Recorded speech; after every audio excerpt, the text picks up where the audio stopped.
Welcome, everybody, to another episode of the From Adversity to Abundance podcast. I am your host, Jamie Bateman, and I'm super excited today to have a new friend of mine, Matty J, on the show Yes, with us. sir.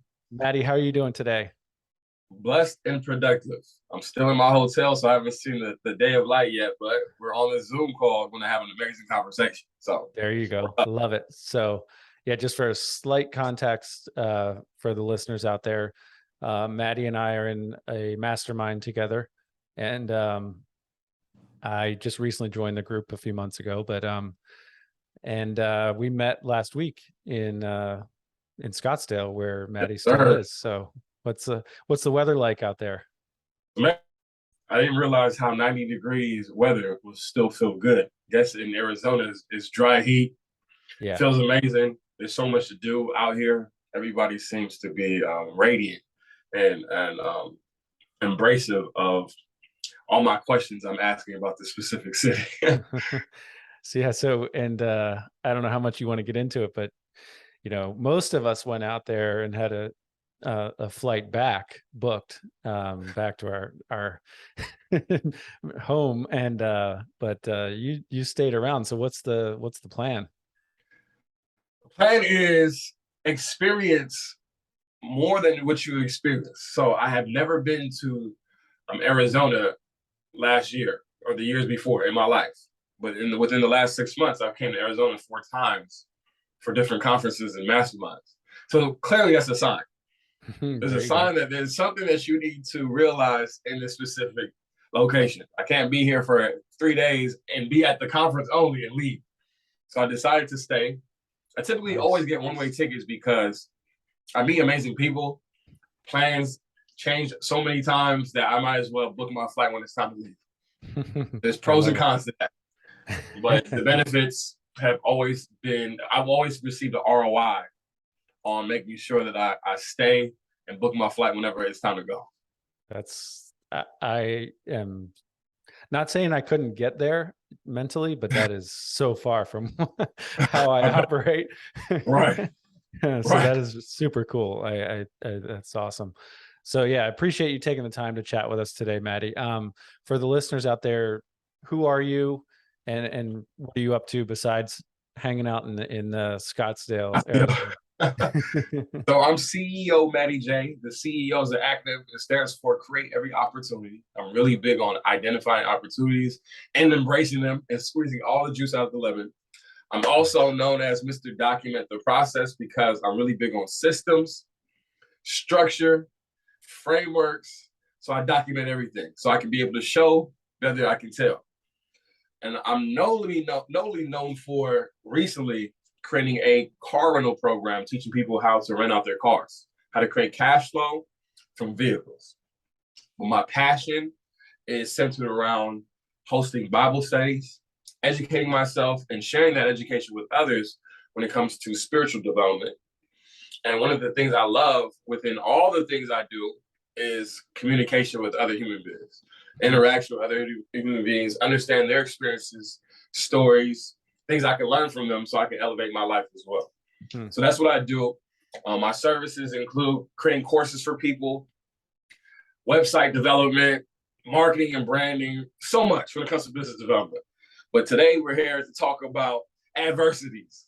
So when people talk about the good things, but they talk about the challenges. That's not exactly so much. Right.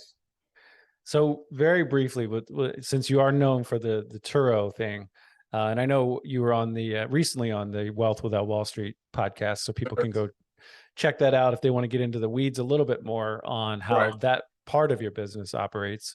Can you speak to that just briefly, how that works? Yeah, for sure. So Turo is a platform that allows people to list their vehicles and get access to a marketplace of individuals who want to rent that vehicle for either a day, weeks, months at a time. And it's basically real estate on wheels. And the beautiful thing about marketplace like Turo is they provide a lot of the resources so you can get started immediately. They provide protection plans, they provide the clientele, they provide a CRM system, all the things that allow you to get started rather quickly. But I also teach people how to rent your cars outside of the platform as well, just in case you had those resources or you plan on developing those resources yourself.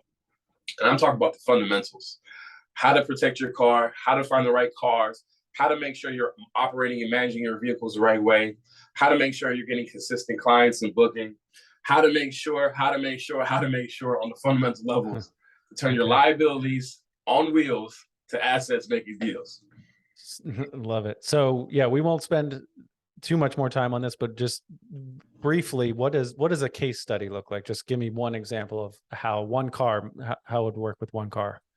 My favorite case study is actually, by God's grace, mine. First month, I was driving my underutilized Tesla Model S. Because I live in a city where I don't really have to drive anywhere, everything's there where I live. My car was just sitting. I'm paying $1,200 a month on a vehicle that I'm driving once a week. It wasn't making any sense. So in order to subsidize my car note costs, I was looking for opportunities to be able to share my vehicle. And Turo was the platform. I literally uploaded my vehicle on a Friday night. It got booked within an hour for about $100 a day. She booked it for one day. I left with about $80. And the experience was amazing. It was simple because I did have an emotional attachment to the vehicle. I did a little bit of research. I was confident enough to run the play. And I got my car back. I said, oh, this is simple. I did it again. Long story short, at the end of the month, I was able to net profit $970 from that one vehicle that was actually pulling $1,200 out of my pocket every month. It was putting money in my pocket now. Wow, that is awesome. Amazing situation. That's so cool. And I know you then later scaled to what? Right. I don't know, 10s, 30 some cars. Right. 3 to 5 to 33. Now 57. Wow. 57. Wow. Yes, sir. That's awesome. So okay, so yeah, that's we'll have to have you back on the show again to dive into that. Let's talk about it. So, but yeah, so like you said already, we are here to chat about overcoming adversity, getting through adversity, and obviously everyone's story is different with regard to what that adversity may have looked like, and what your abundance may look like on the other side. Where do you want to start off? I mean, when it comes to entrepreneurship, my first opportunities to generate income was selling candy in high school. 2005, I had a love for sweets, and me asking my father for money was stressful. Every time I asked my dad for money, it was coupled with, did you wash my car? Did you do your chores? I was tired of it. So I said, let me figure out a way to get my candy on my own. I'm not going to steal candy from the liquor store or ask from anybody else. Let me figure out my own way that's sustainable to make sure I can get my candy and generate some income on the side. So by God's grace, there was a Smart and Final right across the street from my house. Smart and Final was like a Costco. They sell wholesale goods. So they were selling Airhead boxes, which is my favorite candy. Airhead boxes for $26. About 50 Airheads, I believe, were in the box for $7. And I'll buy the $7 pack of Airheads and sell each Airhead for 50 cents. Right? I was making anywhere from, depending on what deals I was doing with people, I was making $26 a day selling these boxes of Airheads. And not only was I able to eat the candy, but I was also able to fund my addiction to candy. I was able to have extra money on the side. Not only was there an income benefit, but also it raised my influence in the school. I became an asset of value in the school to the point where I received a moniker named the Candy Man. Oh, that's the Candy Man, man. That's the person you can go to whenever you need candy. It raised my influence. And in high school, influence and clout is huge. It's everything. Yeah. It's everything. That's one of the currencies in that specific space. Sure. So because my influence was high, I built a lot of relationships. I got a lot of benefits of getting things that I need, other resources that I needed and that I wanted, and things of that nature. But the question was, what was the real challenge? Because it sounded all good and dandy selling candy.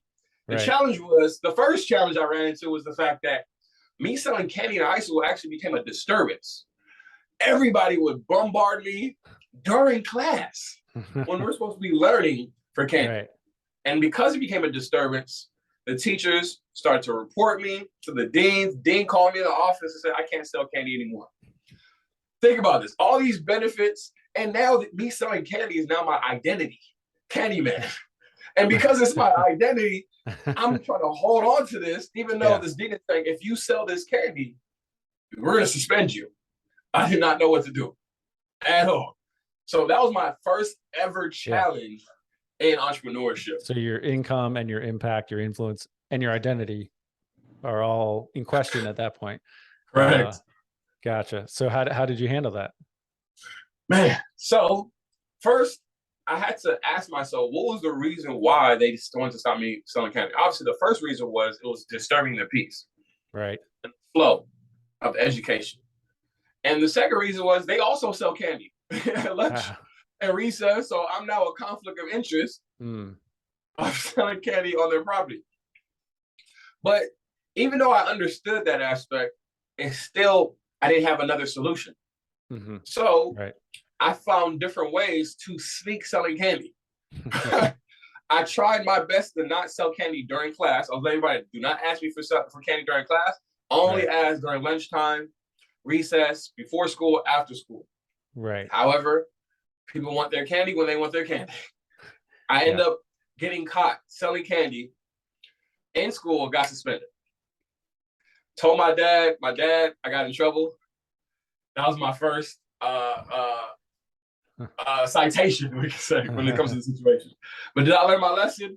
No, because I still haven't found a solution to what I wanted to do. Right. So I end up still selling candy. This is how they caught me the second time.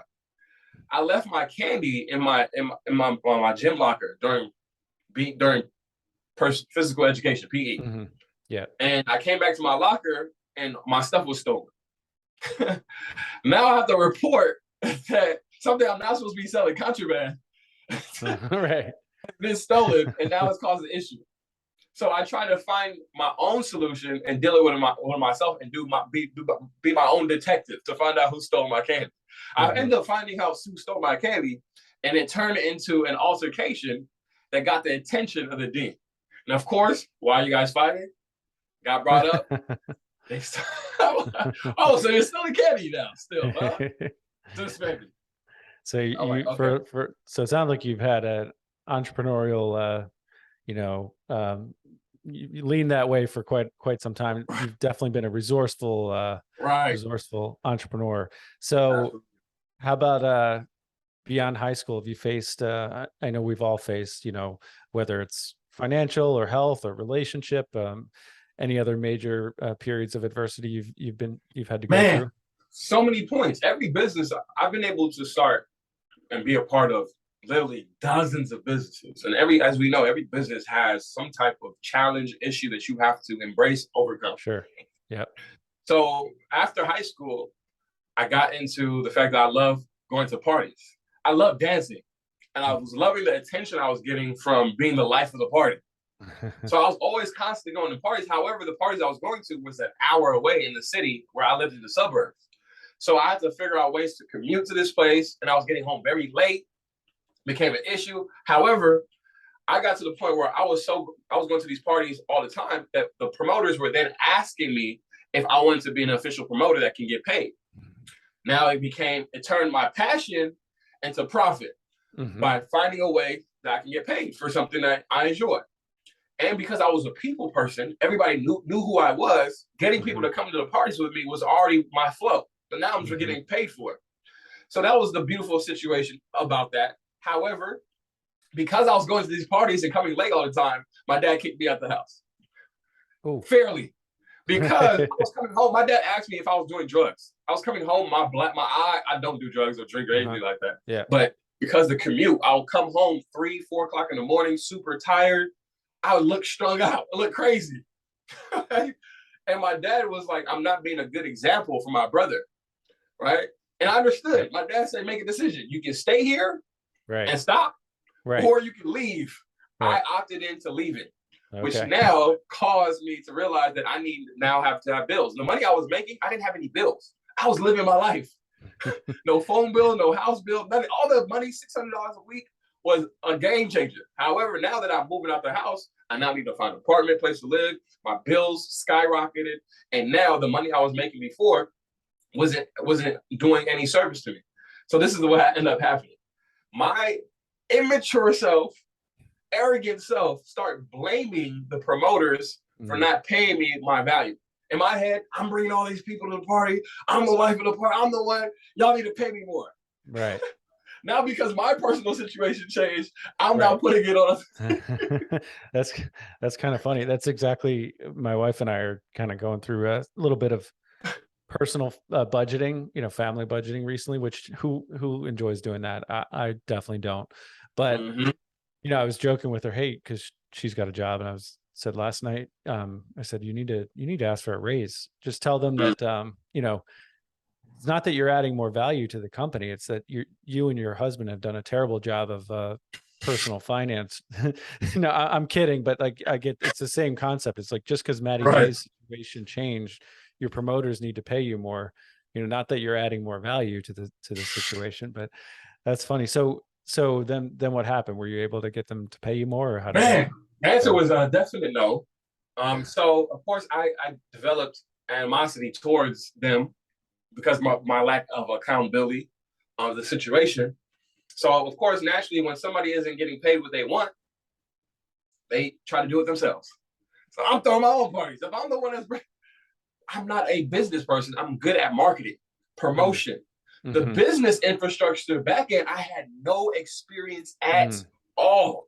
And how old were you at this point, approximately? 19, 20. Okay. Yeah, this was Got it. Around 2009, 2010. I'm born in 1990.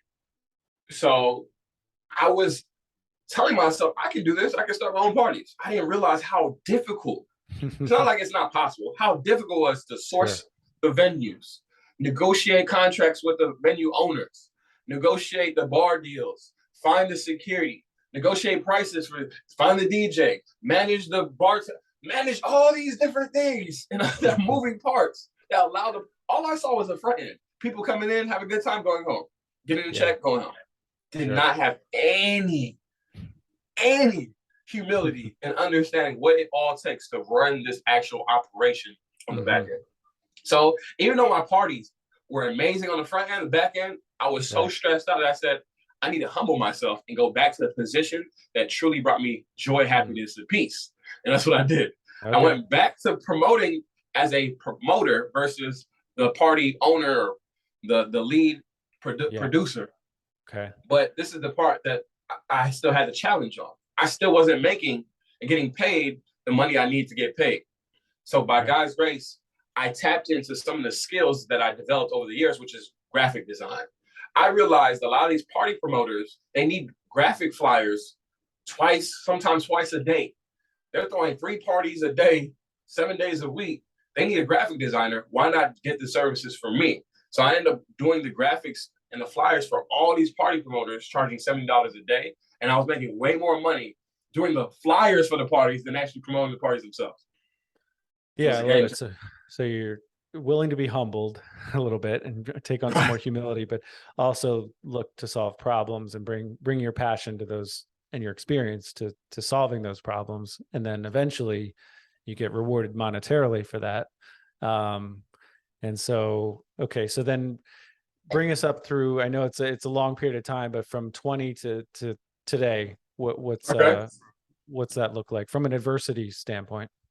Right. So because I became a graphic designer, I ended up becoming a web developer. I'm now offering my services to other business owners, right?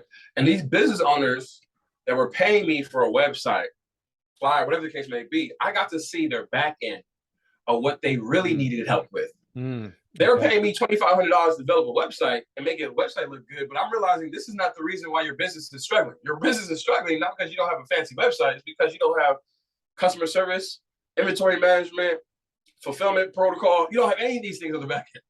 So now I'm transitioning from becoming a graphic and web developer to a business consultant. Right? Okay. Yeah. And the challenge was I've never been a business consultant before. Yeah, so that's what I was going to ask. I didn't have the status, authority, case studies, any of these things. So a lot of things I was sharing were going in one ear, out the other. Even though they made logical sense, I'm very analytical and observant. I don't have to necessarily experience something for me to identify its fundamental principles. Mm-hmm. And that wasn't being clearly communicated by on my part to my clients at this time. Yeah. So I decided to start my own business in e-commerce, which was a clothing line. And again, I got tapped into the fact that I was really good at marketing, but not managing the back end business. So I ran into the situation where I was getting thousands of orders, but I did not know how to fulfill these orders at the same speed. So I was getting late orders, shipping orders, complaints. Matty, I ordered my package 3 days ago. Where is it at? It was getting real overwhelming and crazy. And by God's grace, that situation prompted me to look for a mentor and coach that changed the game for me. Okay. Put me on to, Yeah, let's dive into that, because that's it sounds like that's how you experienced a lot of growth. How did you find your mentor, and how did that relationship help you personally? So my mentor, Jason Miguel, he was a Marine, very tied into corporate structure, Simi Valley, the tech world. He understood that world and was very knowledgeable about all these systems and startups that were coming into the game. How did you meet him, or how did you come across his name? So he was offering services to one of my business partners in the party world. Okay. He was offering marketing services for him. And he realized my value and said, I think you need some help. So he introduced me to a lot of CRM systems that help me manage things, inventory, all these systems and SaaS services that I didn't know it even existed. He started letting me know, if you want to do task management, here's a company called Asana. If you want to manage your e-commerce better, there's a company that's just came out called Shopify. If you want to accept payments, he was introducing me to all the systems that allow me to run my business so I can be on the front end like I really enjoy it. Yeah, that's awesome. As we're building the systems, I'm starting to realize how much I love systemization. I loved it. I fell in love. Protocols, SOP, I fell in love with it. And I fell in love with it so much that I got really, really good at it. So again, every challenge comes with a blessing as long as you endure to the end. Sure. Yeah, absolutely. So, and it sounds like you had no idea you would love systems like that. At all. So one door opens up another and opens up another, and then you find new passions and find new skills. It sounds like. So how did that mentorship go? And then are you still working with him, or was that like a? Absolutely. Okay. It's a lifelong partnership. So I believe there's a difference between a mentor, coach, and trainer. Typically, my coaches, they provide me information. They help structure the plays for the game. Sure. They draw up the play and they give it to me. My trainers, they help me develop the skills so I can execute the play that the coach gave me. Yeah. But a lot of people don't realize the mentors, they actually provide emotional support. The emotional support is what I was missing.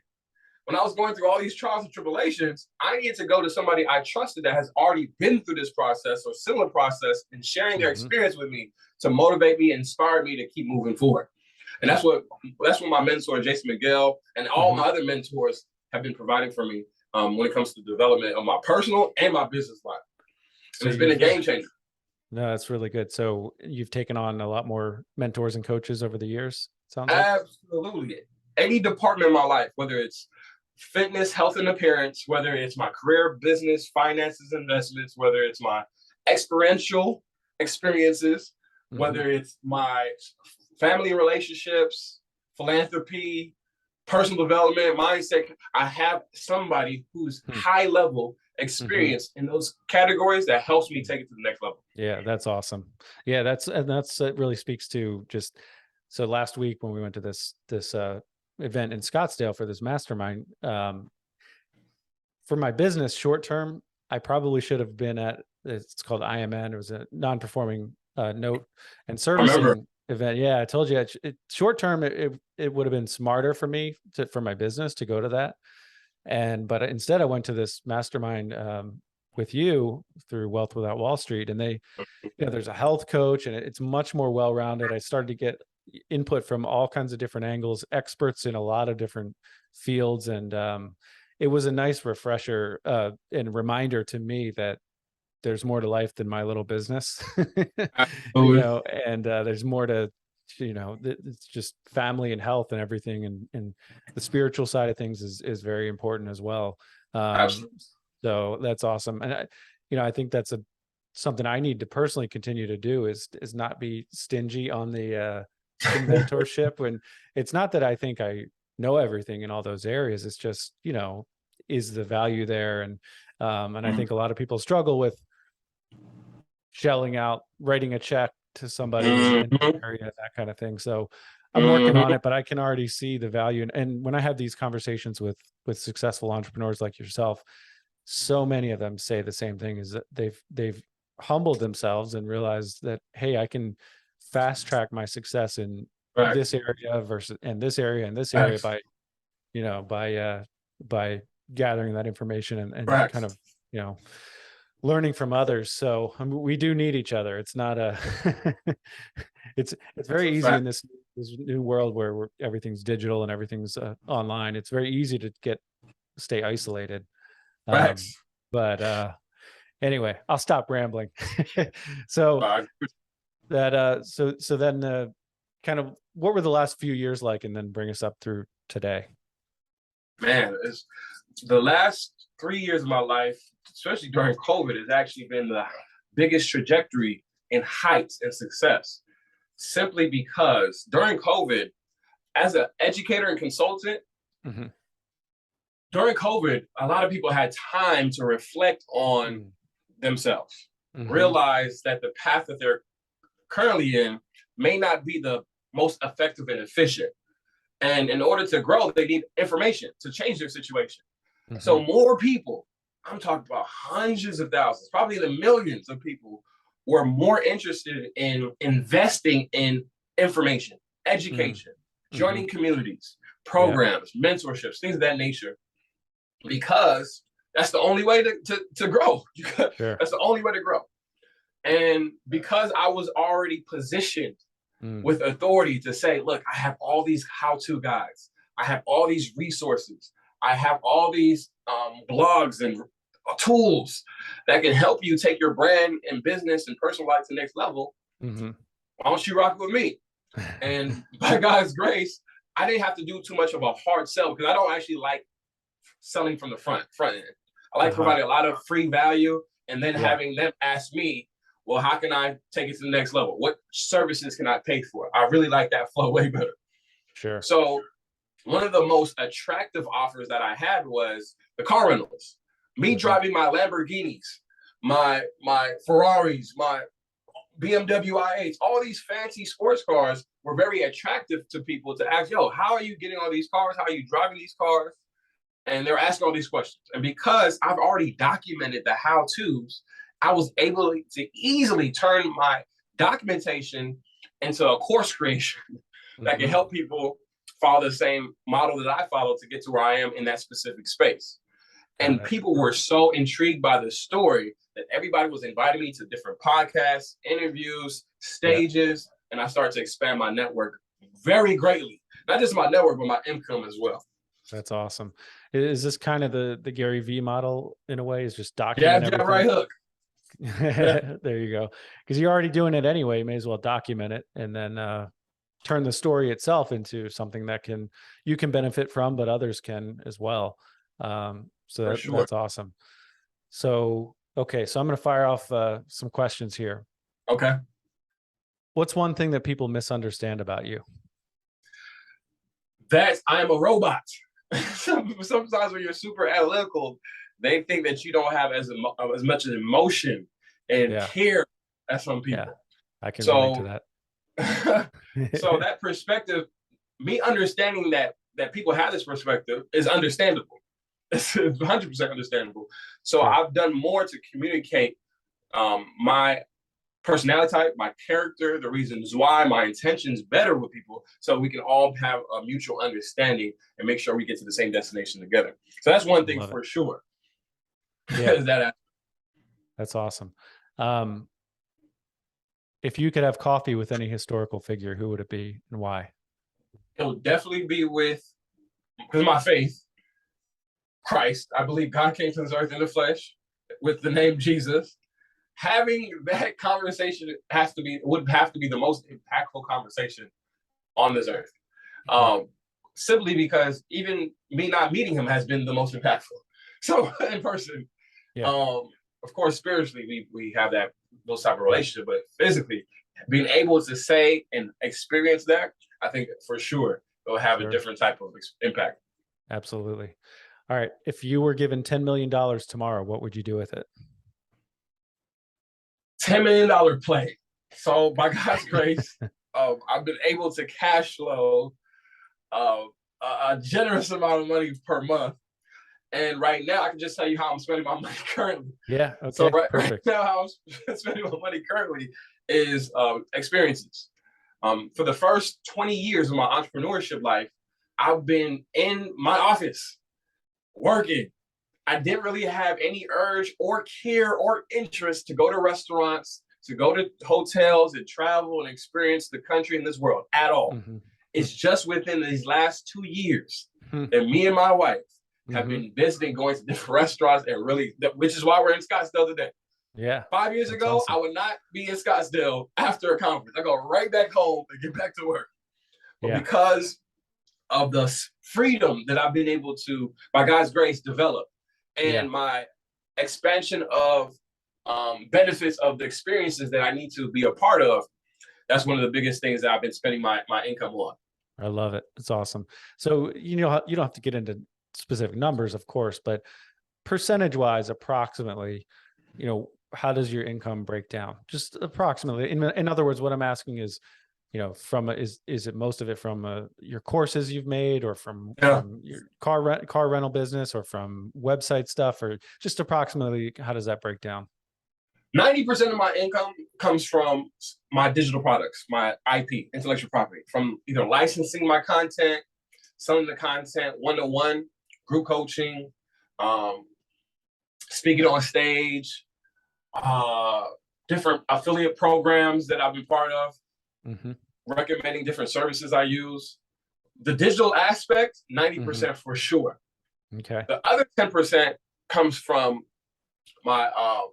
my course development services, where I'm actually actively helping somebody develop their digital products. Got it. And so that's basically a breakdown. Okay. And the beautiful thing about my service is that it has a 90% plus profit margin. My expenses for the month for my digital products was $5,800 for the year. Excuse me, for the year. $5,800 grossing. The gross was crazy. Last year, it was just mind-boggling. That's awesome. That's so cool. That's awesome. Nice work. Thanks to God. Yeah, well, it does sound like you've been blessed, which is awesome. I think you've had something to do with it too. But man, thanks. Right. I've been used as a tool. If you had to pick one meal to eat for the rest of your life, what would it be? It'll for sure, without a doubt, be grilled cheese sandwiches. I've asked myself this question already. Okay. Yeah. Grilled cheese sandwiches. I love grilled cheese sandwiches. Just like white bread, or just sourdough, white bread. Nice. Mainly, those two mainly. Okay. Love it. And I'm bouncing around here with some rapid fire questions. Yeah. What is one challenge that you're facing in your business right now? One challenge is I made a list of some of the services I need help with. So I created a document. A lot of people ask, what can I help you with? A lot of times I don't have an immediate answer for them. So I actually created a document that literally listed all the things I need help with. I wouldn't consider it a full-out challenge. I look at it more as an opportunity, because I'm very happy and peaceful at where I'm at right now when it comes to business. But I do realize that there's room for growth and impact for others, right? I can stop working for the rest of my life right now. However, that means that I'm only caring about myself. So I realized that the opportunities that were missing was creating more content. If you go to my Instagram page, I really don't create the amount of content that Gary Vee told me I got to be posting 3, 4, 5 times a day to really take it to the next level. Right. So I need to sit down with a content producer to help me create this content, because I have it written out, but not in video form, not in the form of YouTube, TikTok, Slide, all those good stuff, so it can be distributed consistently. Got it. Right. That makes sense. That's one of the challenges I'm working on right now. Yeah. And it's not a matter of what I need to do, is who's going to help me. And that gets to the who, not how. And Sullivan, for sure. Exactly. I love it. What is your biggest, where's your biggest following as far as which platform? It's definitely on Instagram, for sure. On Instagram. Okay. Got it. What would you say is one personality trait that someone needs to be successful in entrepreneurship or business? For me, accountability and humility. So I think humility allows you to always be open to receive new resources, to level up, to build relationships. I think it stems there. Mm-hmm. As far as other personality traits is having the character to always self-evaluate, because a lot of the things that we do is based off of our confidence level and how we value ourselves. So if we value ourselves highly because we've been able to reflect, we'll be able to walk in rooms and get more opportunities to take your business, your personal life to the next level. Yeah, I love it. It's really good. What's one business or occupation you'd like to try in the future? Man, so as of recent, one of the jobs that I would love to have is a corporate position in marketing, a CMO of some type of business. I've been working as an individual, sole proprietor, my whole life. Yeah, since you were selling candy. Right. I actually had one job at Charlotte Russe and the mall. And that was actually my only attempt to supplement my income during the promotion phase to make some money. That was my only attempt. And I was only there for 2 weeks because I had to work at 6 a.m., but I was leaving the club at 3 a.m. It didn't make sense. Right. So that got out the window. So, but from then on, I've never had a corporate job. I would love to work within a corporate structure. You really think you provide value? Absolutely. Without a doubt. I have no problem working for somebody else. Okay. At all. And when you tell them, no, I can't come back to the office because I decided to stay in Scottsdale. Oh man, that's another thing. You get what you negotiate. So me, because I self-evaluate a lot, I know exactly what brings me happiness, joy, and peace. And when it's time to do the contract, I need to communicate those things and manage those expectations up front. I'm not going to just do a deal with anybody. I want to make sure it's still aligned with the things that bring me happiness. Perfect. Now, when you self-evaluate, is that structured or is that kind of 100% structured? 100%. Really? So, yes, so is that like daily, or how does that work? I do it on a daily basis. There's no specific time. So I have a framework called Splash, where I'm documenting my story, my life story, my likes and dislikes, my abilities, my scares, my habits, my environment, and lastly, the declaration of my purpose and core values. I'm always looking at this document. And the reason why I'm always looking at this document is I'm always teaching from it. I'm helping other people, which is actually helping me as well. Sure. So it's a constant, there's constant iterations and development optimizations to my specific splashed exercises. So that's one of the things I do when it comes to making sure that I'm always self-evaluating and writing down my realizations. That's really good. I'm glad I asked that one. That was some gold right there. What's a book or two that you'd recommend for my audience? So I'm really big on recommending books that are aligned with people's goals, their current goals. So it all depends. So what I would do is I'll share the book that I'm reading right now. Okay. Yeah. I remember sharing that I don't really like selling, right? I do creative selling. I don't do front end, buy my book, selling. So for those listening on audio, the book is called High Ticket Selling. Yeah, right? High Ticket Selling by my man, Dan Henry. Nice. He's crucial when it comes to, of course, high ticket sales and selling his digital products.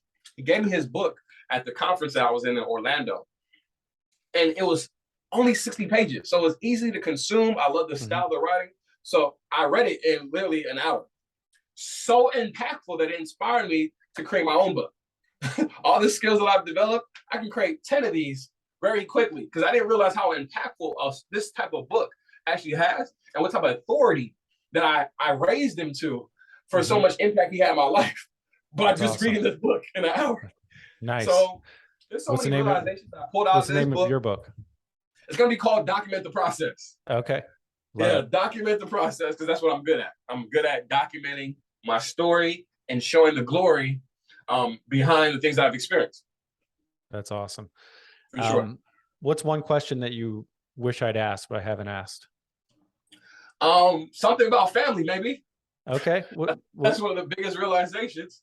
One of the biggest things that propelled my success and allowed me to overcome any challenge, and allowed me to pivot, was the fact that I had a support system in very close proximity, which is my wife. My wife is not a hindrance. I remember when I first got married, people were telling me that the ring I was going to get is called a suffer ring, and that you're going to be like all these things that scared me. But if you have the right mindset and realize that this is your suitable partner, you're the best help that you will ever get in your life forever, you'll have a different mindset and strategy to make sure you tackle these things in unity. And that has been my biggest asset in my world is my wife. Well, that's awesome. Yeah, I remember you answering a question at the mastermind last week about the best deal you've ever done. And yeah, for sure, without a doubt. In my culture, young Black millennials, they don't value the family system because they never really, a lot of them never have that experience themselves. Sure. So they go on this domino effect of doing the wrong things over and over and complaining about the results. I think one of the biggest hacks, especially somebody my age and my stature and experience, the best hack is to find a wife, find a husband that's suitable, that has the same goals and destination. That's really good. I mean, you're clearly, a leader and you have a ton of impact in a positive way. And you're not only your kind of neck of the woods or your niche, but clearly your audience is expanding. And I love that, just how intentional you are about having that positive impact and mindset. And yeah, it's awesome. So Amen. Speaking of that, what's beyond what you've already talked about? How do you like to serve others? So I like to serve people at their fundamental foundation. A lot of people come to me for marketing help or come to me for some things that they think they know, but I like to draw them back to what I believe they need versus what they want.